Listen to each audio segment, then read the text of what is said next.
Bismillahirrahmanirrahim. Assalamualaikum warahmatullahi wabarakatuh.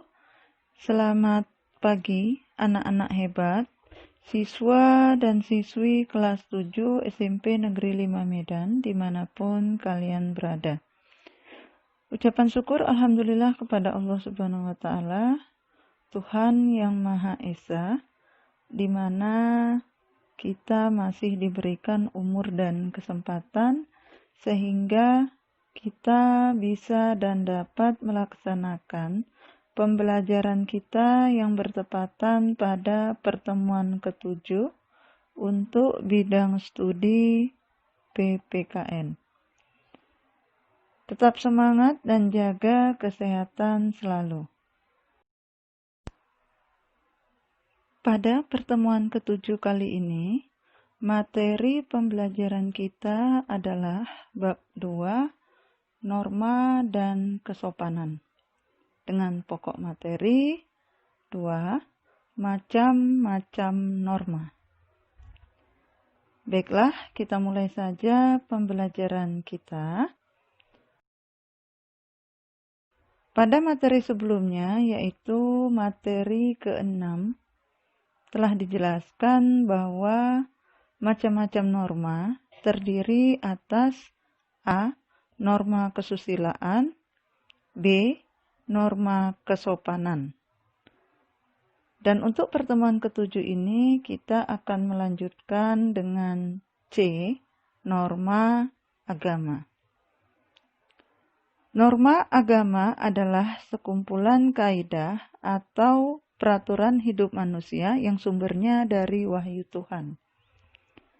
Penganut agama meyakini bahwa apa yang diatur dalam norma agama berasal dari Tuhan yang Maha Esa, yang disampaikan kepada Nabi dan Rasul-Nya untuk disebarkan kepada seluruh umat manusia di dunia.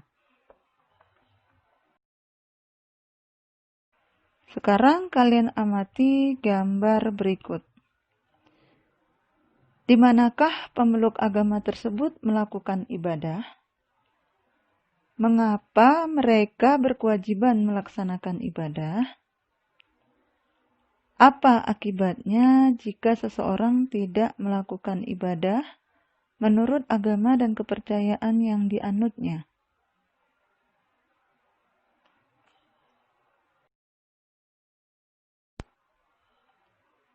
Pemahaman akan sumber norma agama yang berasal dari Tuhan membuat manusia berusaha mengendalikan sikap dan perilaku dalam hidup juga kehidupannya. Setiap manusia harus melaksanakan perintah Tuhan dan meninggalkan apa yang dilarangnya. Contoh pelaksanaan norma agama misalnya, perintah melaksanakan ibadah sesuai dengan ajaran agamanya. Melanggar norma agama adalah perbuatan dosa sehingga pelaku pelanggarannya akan mendapatkan sanksi siksaan di neraka. Norma agama hanya akan dipatuhi oleh orang-orang yang beragama sehingga orang yang ateis atau tidak percaya pada Tuhan tidak akan mentaati dan mempercayai adanya norma agama.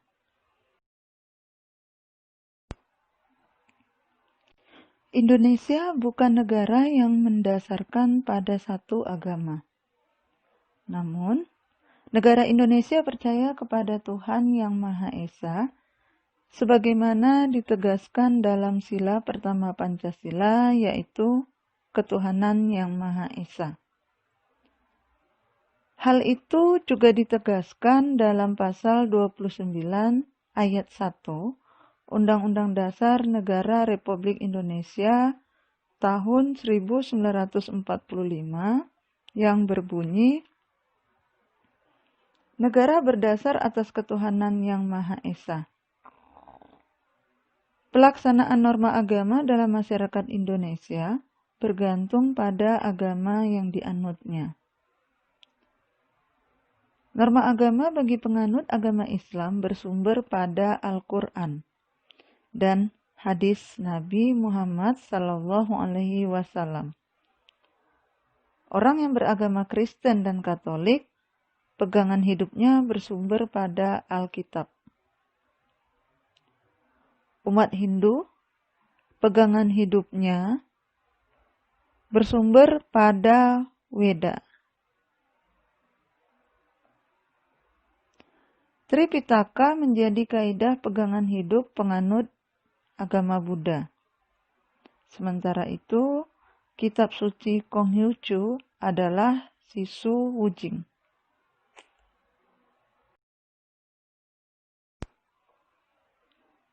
Norma agama dalam pelaksanaannya tidak hanya mengatur hubungan manusia dengan Tuhan, tetapi juga mengatur bagaimana hubungan manusia dengan makhluk ciptaan Tuhan lainnya.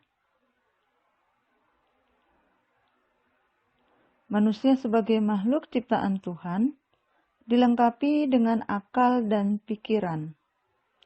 Dengan akal tersebut, manusia diberi tanggung jawab oleh Tuhan untuk tidak hanya memanfaatkan alam, tetapi juga harus memelihara serta melestarikannya.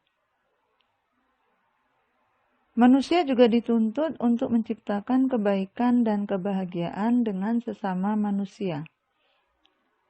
Oleh karena itu, dengan pelaksanaan norma agama, akan tercipta kepatuhan manusia kepada Tuhan dan keserasian manusia dengan sesama dan lingkungannya.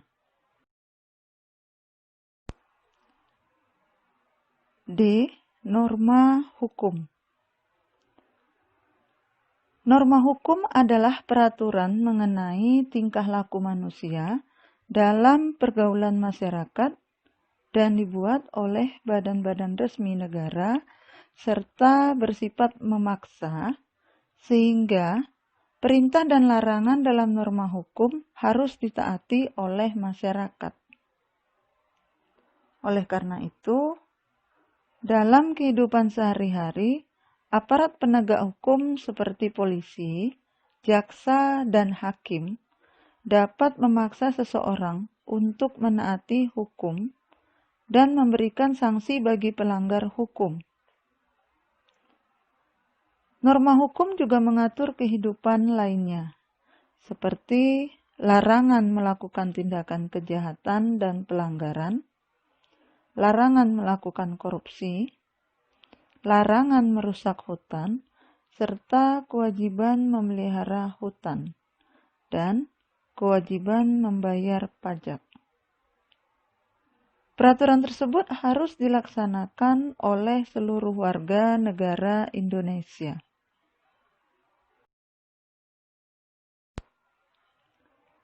Pada hakikatnya, suatu norma hukum dibuat untuk menciptakan ketertiban dan kedamaian di dalam pergaulan hidup bermasyarakat.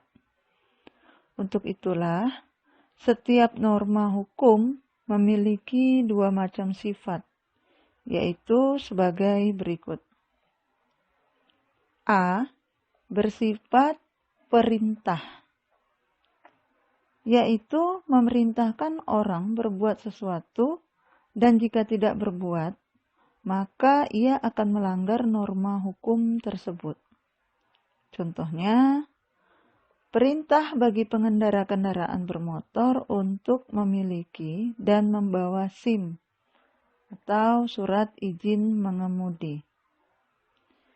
Ketentuan pasal 281 Undang-Undang Nomor 22 Tahun 2009 tentang lalu lintas dan angkutan jalan menyatakan bahwa setiap orang yang mengemudikan kendaraan bermotor di jalan yang tidak memiliki SIM dipidana kurungan paling lama 4 bulan atau denda paling banyak 1 juta rupiah.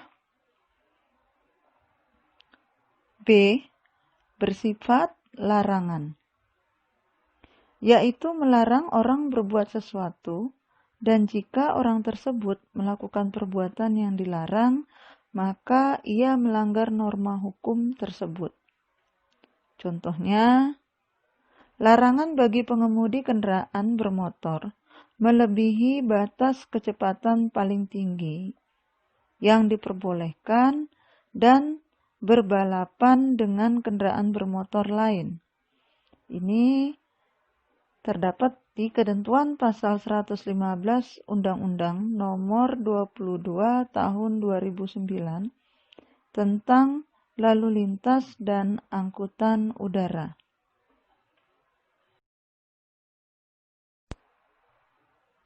Negara Indonesia merupakan negara yang melaksanakan norma hukum. Hal ini dapat kita lihat dalam pasal 1 ayat 3 Undang-Undang Dasar Negara Republik Indonesia 1945 yang berbunyi, negara Indonesia adalah negara hukum. Norma hukum mutlak diperlakukan di suatu negara. Hal itu untuk menjamin ketertiban dalam kehidupan bernegara. Sebagai negara hukum, sudah menjadi kewajiban bagi pemerintah dan seluruh rakyat Indonesia untuk menegakkan hukum dalam kehidupan sehari-hari. Itulah materi kita pada bab 2, pertemuan ke-7 tentang norma dan keadilan. Sekarang, ada beberapa pertanyaan yang harus kalian jawab. Di antaranya adalah 1. Apakah yang dimaksud dengan norma agama? Pertanyaan yang kedua, tuliskan contoh pelaksanaan norma agama. Pertanyaan yang ketiga, tuliskan bersumber dari apakah penganut norma-norma agama yang ada di Indonesia. Pertanyaan yang keempat, apakah yang dimaksud dengan norma hukum? Dan pertanyaan yang kelima, setiap norma hukum memiliki dua macam sifat. Coba kamu tuliskan dan jelaskan kedua macam sifat tersebut. Demikianlah yang bisa saya sampaikan pada pertemuan ke-7 kali ini. Dan terima kasih karena telah mengikuti pelajaran ini. Kurang dan lebihnya saya mohon maaf. Terima kasih juga atas perhatiannya. Semoga pertemuan ini dapat bermanfaat. Akhir kata, saya ucapkan billahi taufik wal hidayah. Wassalamualaikum warahmatullahi wabarakatuh. Selamat pagi.